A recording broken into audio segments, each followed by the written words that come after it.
Well, it has been a busy Monday here in Washington following a late-night vote to clear a path to end the longest ever U.S. government shutdown.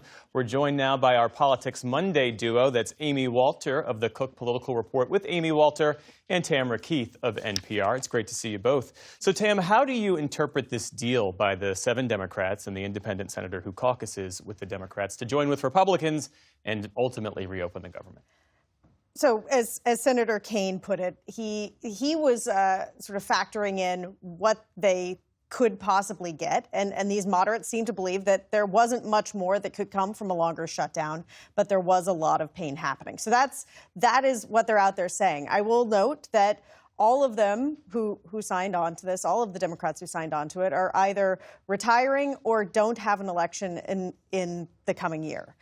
So that is also a significant marker that they felt that they could go out on this limb in a way that others could not. And the wrath of the party, the rest of the party, has been pretty immediate and quite strong. That there are just a lot of Democrats out there, up and down, from leadership in the House to people who are potentially running for president to just normal people, regular people who are saying, what did they get? What was the deal? And I think that is.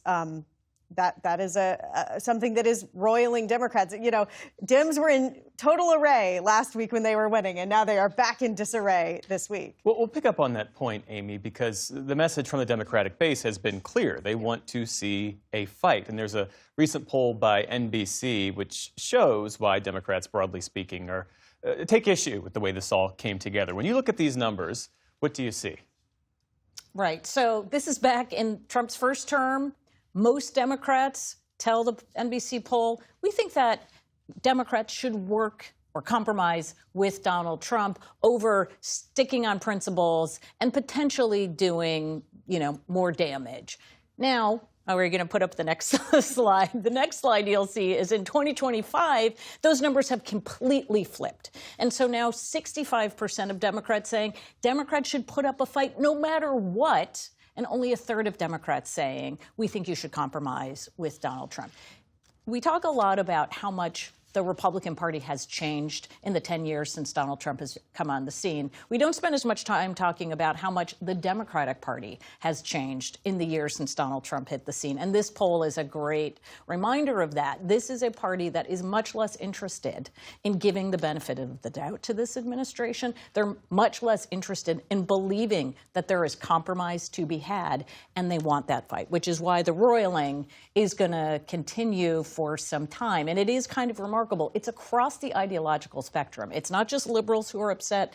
You saw moderate groups like the Third Way come out with a statement also saying they shouldn't have done this, that those 8 Democrats shouldn't have compromised or given their votes to Republicans. I think the bottom line, though, Jeff, in all of this is that in the short term, what Democrats are seeing is they lost a political fight that they thought they could win.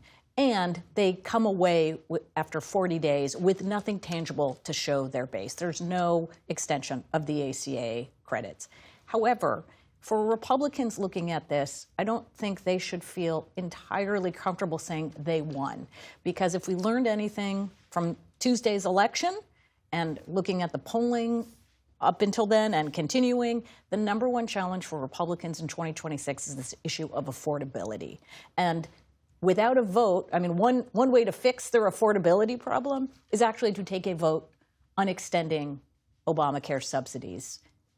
That doesn't look likely to happen in the House, but Democrats are still going to make that affordability issue a top one in their campaign next year. And that was my next question for you, Tam, in fact, that the Democrats did come out of this 41-day shutdown and counting and the election this past Tuesday with this clear, consistent message on affordability, which they hoped, they would say, to use as a cudgel against the president. Yeah, and I think that Democrats who are upset about this deal take some solace in the fact that the issue of these Obamacare subsidies is front of mind for a lot of people. The shutdown extended through the start of open enrollment and people seeing what their health plans would cost without these subsidies.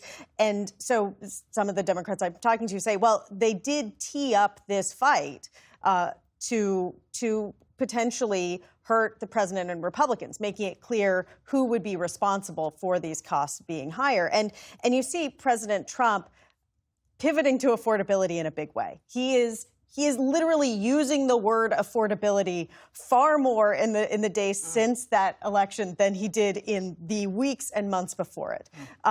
He is now talking about affordability in sort of a different way than a lot of people absorb it. But it is clear that the White House realizes that that is an issue and that is a problem. It's also why you see the president trying to offer some sort of healthcare solution, not one that healthcare experts would say is particularly practical, the idea of just giving people money. However, the fact that he's offering that is a sign that it is an issue facing Republicans. Remarkably, 8 years after they failed to repeal and replace Obamacare. Yeah.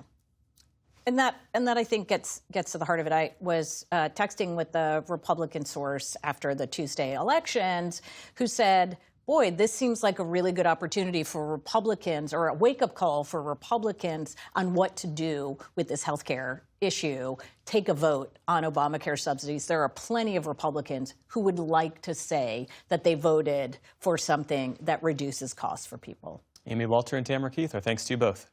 Thank you. Welcome.